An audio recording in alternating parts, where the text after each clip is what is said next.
नमस्कार, आपका स्वागत है मेरे इस चैनल में tarot and stars with Rohini. और इस वीडियो में हम बात करने वाले हैं वृषभ राशि के बारे में। तो लग्न से या चंद्र से, दोनों से ही आप इस राशि को देख सकते हैं। वृषभ राशि के जो लोग हैं उनको सारी चीजें एक्सप्लेन करने से पहले हम देखते हैं कि ग्रहों की स्थिति क्या है। एक बहुत ही स्ट्रॉन्ग सा क्लस्टर मूवमेंट दिख रहा है आपकी राशि में, जो आपका करियर, पैसा, पर्सनल डिसीजंस, इन सबको सीधा सीधा इफेक्ट करने वाला है। तो सबसे पहले ये समझ लेते हैं कि कौन से ग्रह कौन से घर में एक्टिव हैं। अगर आप चैनल पर नए हैं तो प्लीज सब्सक्राइब कीजिए, लाइक कीजिए और शेयर कीजिए उन सभी लोगों के साथ जिनको ये जानने और समझने की जरूरत है कि ग्रहों का मूवमेंट किस तरह से उनकी राशि में हो रहा है, जिससे उनको एक प्रॉपर गाइडेंस मिल सके। तो चलिए, वृषभ राशि, सूर्य, बुध और शुक्र एक साथ गति बदल रहे हैं, जो आपके लिए mainly career house, decision making और रिलेशनशिप, इन सबको हाईलाइट करते हैं। शनि आपके कर्म और रिस्पॉन्सिबिलिटी के जोन में स्थित हैं, जहां वो आपसे पेशेंस, डिसिप्लिन और लॉन्ग टर्म प्लानिंग मांग रहे हैं। अगर राहु की बात करें तो राहु आपके प्रॉफिट और नेटवर्क वाले घर में है, ये इस घर को एक्टिव कर रहे हैं। और केतु आपके होम और इनर पीस वाले घर में स्थित हैं। तो इमोशनल डिटैचमेंट यहाँ पर केतु आपको सिखा रहे हैं।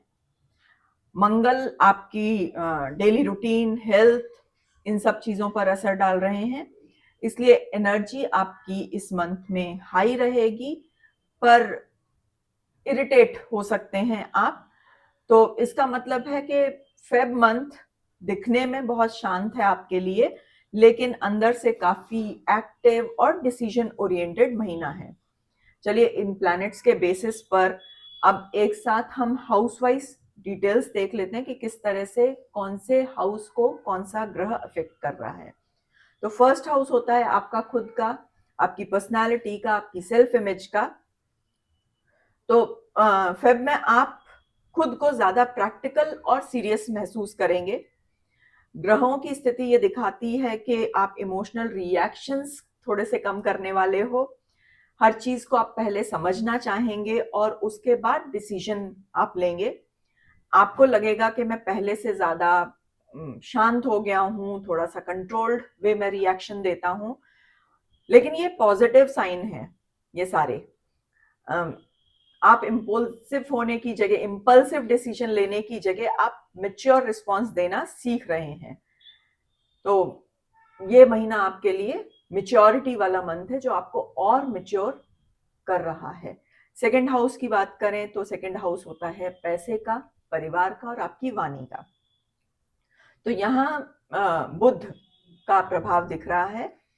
यहाँ सूर्य बुध के इन्फ्लुएंस के कारण पैसे का फ्लो होगा, लेकिन जरूरत क्या है कि आप इस पैसे का इस्तेमाल बहुत ही कैलकुलेटिव वे में करें। पैसा आ रहा है तो इसका मतलब ये नहीं कि आप पैसा ऐसे ही खर्च करना शुरू कर दें। वैसे भी आप मेच्योर हो रहे हो तो इस तरह के डिसीजंस आप लोगे नहीं, लेकिन फिर भी एक एडवाइस है कि जो भी खर्चे करें, जो भी आप पैसे को लेकर डिसीजन लें, वो थोड़े से कैलकुलेटिव वे में लें। परिवार की अगर बात करें तो डिस्कशंस हो सकता है ज्यादा हो सकते हैं आपके लोगों के साथ। डिसीजन मेकिंग लॉजिकल होगी, इमोशनल नहीं होगी। इमोशंस आपके इधर पे थोड़ा सा कम हो रहे हैं, मेच्योरिटी ज्यादा आ रही है। वाणी में पावर आ रहा है। आप जो बोलेंगे उसका बहुत इफेक्ट होने वाला है दूसरों पर, तो थोड़ा सा सोच समझ के बोलना यहाँ पर जरूरी है। थर्ड हाउस आपकी मेहनत को दिखाता है, आपके कम्युनिकेशन को दिखाता है। तो यहाँ पर ग्रहों का प्रेशर जो कह रहा है कि आप कंफर्ट से आपको बाहर निकलना पड़ेगा, कंफर्ट जोन को छोड़कर उससे एक स्टेप बाहर निकालना पड़ेगा। जो भी काम आप कर रहे हैं, little bit of effort is required. Easy going नहीं हो रहे हैं काम। मेहनत, कंफर्ट जोन से निकलना आपको जरूरी है। छोटी मोटी यात्राएं आपकी हो सकती हैं। आपकी मीटिंग्स, फोन कॉल्स, ये थोड़े से बढ़ सकते हैं। सिबलिंग्स हैं आपके, भाई बहन, दोस्त, कलीग, इन सब के साथ हो सकता है आप थोड़े से इमोशनल हो जाएं और आपके कन्वर्सेशन थोड़े से इमोशनल हो, लेकिन जो भी कम्युनिकेशन आपके होंगे उसका रिजल्ट पॉजिटिव ही रहने वाला है। तो डरने की ऐसी कोई बात नहीं है कि आपके अगेंस्ट में चीजों को इस्तेमाल किया जाएगा। फोर्थ हाउस मदर, घर, मन की शांति, ये सारी चीजों को दिखाता है। तो घर में थोड़ा सा इमोशनल डिस्टेंस आप फील कर सकते हैं। आपको ऐसा लगेगा कि आपको लोग समझ नहीं पा रहे हैं, लेकिन ये फेज बहुत ही टेम्परेरी है। आपको चीजों से थोड़ा सा अलग हटके अपने इनर पीस पे काम करना पड़ेगा। एक्सटर्नल लोगों से इन्फ्लुएंस होने की जगह आप इंटरनली अपने आप को इन्फ्लुएंस करें, वो आपके लिए बेनिफिशियल होगा।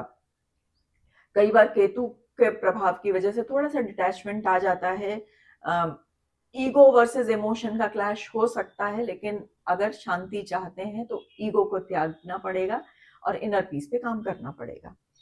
फिफ्थ हाउस की बात करें तो ये संतान, प्रेम, लव और क्रिएटिविटी का हाउस है। इस पर्टिकुलर ड्यूरेशन में, फेब के ड्यूरेशन में आपको प्रैक्टिकल होना जरूरी है। लव लाइफ में आपके क्लैरिटी आएगी। आप एक चीज ध्यान रखिए कि अननेसेसरी एक्सपेक्टेशंस ना रखें, क्योंकि प्रॉब्लम्स वही होती हैं जहां पर एक्सपेक्टेशन कुछ जरूरत से ज्यादा बढ़ जाते हैं या इलॉजिकल एक्सपेक्टेशन होते हैं। तो अगर ये चीज आप नहीं रखते हैं, क्लैरिटी रखते हैं रिलेशंस में, तो वो आपके लिए बहुत पॉजिटिव रहेगा। स्टूडेंट्स, आप बहुत क्रिएटिव होने वाले हैं, आप फोकस्ड रहने वाले हैं, लेकिन कई बार आप हो सकता है काम करना चाहें कि मेरा काम परफेक्ट होना चाहिए, कहीं गलतियां ना निकाल पाए कोई, मेरा प्रोजेक्ट सबमिशन है या असाइनमेंट कंप्लीशन है, वो प्रॉपर हर तरह से होना चाहिए। इस चीज का आप स्ट्रेस बहुत ज्यादा ले लोगे तो परफेक्ट कुछ भी नहीं होता है। तो इस चीज के पीछे मत भागिए कि परफेक्ट ही होना चाहिए। परफेक्शन बहुत सब्जेक्टिव चीज है, लोगों के हिसाब से अलग अलग रहता है। तो परफेक्शन के पीछे भागने की जगह प्रॉपर तरीके से करिए, जो आपको अच्छा लग रहा है, जिस तरह से आप सेटिस्फाई हो रहे हो उस तरह से करिए, उसको प्रेशर लेकर मत करिए। Sixth house, job, competition, health, रोग, ऋण, शत्रु, यहाँ पर मंगल का इन्फ्लुएंस है। तो मंगल के इन्फ्लुएंस की वजह से काम का प्रेशर रहेगा आपके ऊपर, कंपटीशन आपका स्ट्रांग होने वाला है, लेकिन एनिमीज पे आप बहुत ही हैवी रहने वाले हो। मतलब एनिमीज आपको किसी तरह का कोई प्रॉब्लम क्रिएट नहीं कर पाएंगे। एनिमीज का मतलब है कि कोई भी जो आपसे कंपटीशन कर रहा है, आपसे थोड़ी सी ईर्ष्या कर रहा है, तो उन सब चीजों पे आप 20 ही रहोगे, आप 19 नहीं होगे। Health, again health demands routine. Routine से आप चीजें करते हो, गलत टाइम पे सोना, गलत टाइम पे खाना, फिजिकली बिल्कुल भी एक्टिव ना रहना, ये सारी चीजें हमेशा प्रॉब्लम क्रिएट करती हैं। तो यहाँ पर ये दिख रहा है कि आपको रूटीन फॉलो करना है। शुगर को थोड़ा सा ध्यान रखिएगा। गले, हार्मोन्स, इन चीजों से रिलेटेड कुछ प्रॉब्लम्स आपको हो सकती हैं, तो आप इन चीजों पर थोड़ा सा ध्यान रखें। और थ्रोट इन्फेक्शन इसलिए भी कह सकते हैं कि मौसम बदल रहा है, कई बार हम को गर्मी लगती है तो हम ठंडा खा लेते हैं, जबकि मौसम अभी उतना गर्म नहीं है। तो ये मन किया चाय पी ली गर्म और उसके बाद कुछ ठंडा खा लिया, तो ये सारी चीजें थ्रोट इन्फेक्शन का रीजन होते हैं। बाहर का खाना, कुछ ऐसे ही चाट पकौड़ी, ये सारी चीजें इन्फेक्शन क्रिएट कर सकती हैं। तो उन सब चीजों से थोड़ा सा इस मंथ में बच के रहिएगा। सेवेंथ हाउस आपकी शादी और पार्टनरशिप को दिखाता है। दोनों ही पार्टनर्स हैं, शादी में आपको लाइफ लॉन्ग पार्टनर मिलता है और बिजनेस में पार्टनरशिप डीड्स रहती हैं। तो यहाँ पर आपकी रिलेशनशिप स्ट्रांग, इंटेंस होने वाली है आपके पार्टनर के साथ, शादी वाले पार्टनर के साथ। इमोशंस डीप होंगे, लेकिन आपको अपने इमोशंस को ओवर नहीं करना है, थोड़ा सा कंट्रोल्ड इमोशन। सब चीजें अच्छी हैं सारी, लेकिन ओवर इमोशनल, पॉजिटिव हो या नेगेटिव, दोनों ही चीजें प्रॉब्लम क्रिएट करती है। तो थोड़ा सा बैलेंस करिए। पार्टनरशिप बिजनेस में पैसा आता हुआ दिख रहा है, क्लैरिटी और ट्रस्ट बना के रखिएगा। एट्थ हाउस ट्रांसफॉर्मेशन और सडन इवेंट्स का घर है। तो ये फेब का मंथ आपके लिए हीलिंग लेके आ रहा है। पुरानी प्रॉब्लम्स के आपके सॉल्यूशंस हो जाएंगे। कोई भी चीजें जो पुरानी चली आ रही थी किसी से भी रिलेटेड, वो सॉल्यूशंस आपको मिलने वाले हैं। फाइनेंस के मामले में क्लैरिटी आपकी बढ़ने वाली है और इमोशनल रिलीज आप करने वाले हो चीजों को, जो इमोशंस बहुत लंबे समय से होल्ड किए हुए थे, गुस्सा या पॉजिटिव किसी भी तरह का कोई इमोशन, वो आप रिलीज करेंगे और आप अपने आप को बहुत लाइट फील करोगे। ऑब्वियसली इमोशन रिलीज कर दिए तो एक मन की शांति आपको मिलती है, तो वो आपको इस मंथ में मन की शांति, अंदर से एक फीलिंग कि मैं लाइट फील कर रहा हूँ इमोशनली भी, वो आपको इस मंथ में दिखने वाला है। 9th हाउस आपके भाग्य का, विश्वास का, लक, ये सारी चीजें दिखाता है। तो मेहनत और उसका रिजल्ट पॉजिटिव।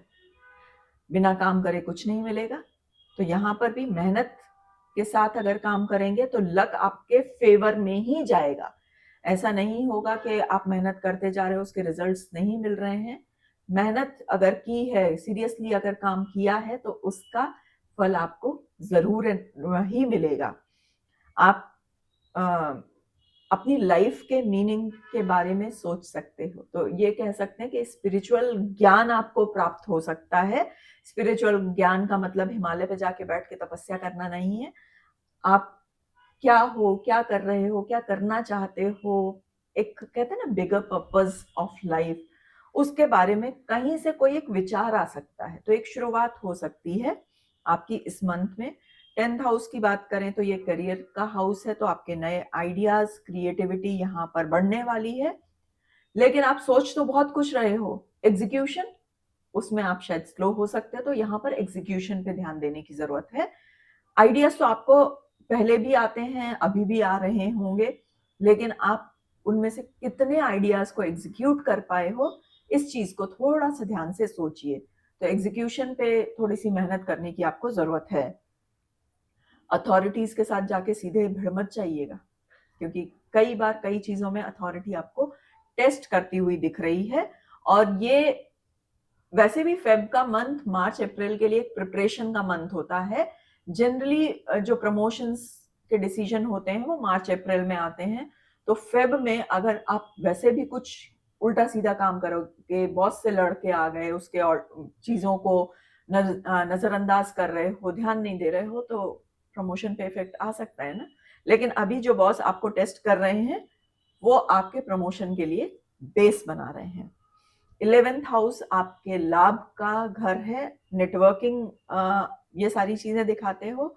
तो फ्रेंड्स और कॉन्टैक्ट से आपको सपोर्ट मिलता दिख रहा है। आपको इनकम जनरेट करने के लिए नए आइडियाज मिलेंगे, और ये आइडियाज हो सकता है ऑनलाइन या फॉरेन कनेक्शन की वजह से आपको कहीं कुछ समझ में आ जाए। तो अगर ऐसा कुछ है तो उस पर थोड़ा सा एग्जीक्यूट कर लीजिए। ऑनलाइन, फॉरेन कनेक्शन या कुछ नए बिजनेस आइडियाज हैं तो उससे आपकी इनकम बढ़ती हुई दिख रही है। 12th हाउस मीन राशि एक्सपेंसेस बढ़ते हुए दिखा रहा है, लेकिन आज के एक्सपेंसेस कल के लिए आपका इन्वेस्टमेंट हो सकते हैं। तो ये जो भी एक्सपेंसेस आप इस मंथ में करने वाले हो वो वेस्ट नहीं जाएंगे, उसका रिटर्न आपको आगे मिलने वाला है। और जनरली जो खर्चे होते हैं वो हेल्थ, ट्रैवल और फैमिली पर होते हैं, लेकिन जो खर्चे आप इस मंथ में करने वाले हो लॉन्ग टर्म में आपको वो कंफर्ट देंगे। अब बात कर लें कुछ सिंपल रेमेडीज की जो फेब में आप कर सकते हो just to make things better. Friday को आप किसी भी सफेद चीज का दान कर सकते हो। सफेद चीज दूध हो सकता है, दही हो सकता है, या और भी सफेद मिठाइयाँ, ऐसी कोई चीज आप दान कर सकते हो।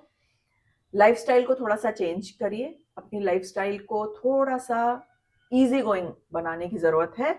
क्लीन और काम लाइफस्टाइल अगर आप फॉलो करते हैं तो आपके लिए बेटर रहेगा ये चीज। और एक ग्रैटिट्यूड प्रैक्टिस आप करना शुरू कीजिए। ग्रैटिट्यूड का मतलब होता है धन्यवाद देना उस असीम शक्ति को जिससे आपको सारी चीजें मिल रही हैं। तो अगर आप ग्रैटिट्यूड फॉलो करते हो तो आपकी लाइफ में एक थोड़ी सी शांति, इनर पीस आपको मिलेगी। और कंफर्ट का ध्यान रखना है। लग्जरी की बात नहीं कर रही हूँ, कंफर्ट का ध्यान रखिए। कई चीजें लग्जूरियस दिखती हैं लेकिन कंफर्टेबल नहीं होती, तो यहाँ पर लग्जरी से ज्यादा कंफर्ट पे ध्यान देने की जरूरत है। तो इन ऑल फेब्रुअरी मंथ आपको सिखाता है कि आपके डिसीजंस लॉन्ग टर्म सक्सेस लेके आते हैं। तो स्लो भले ही है वो डिसीजन, लेकिन वो लॉन्ग टर्म सक्सेस के लिए काम कर रहे हैं।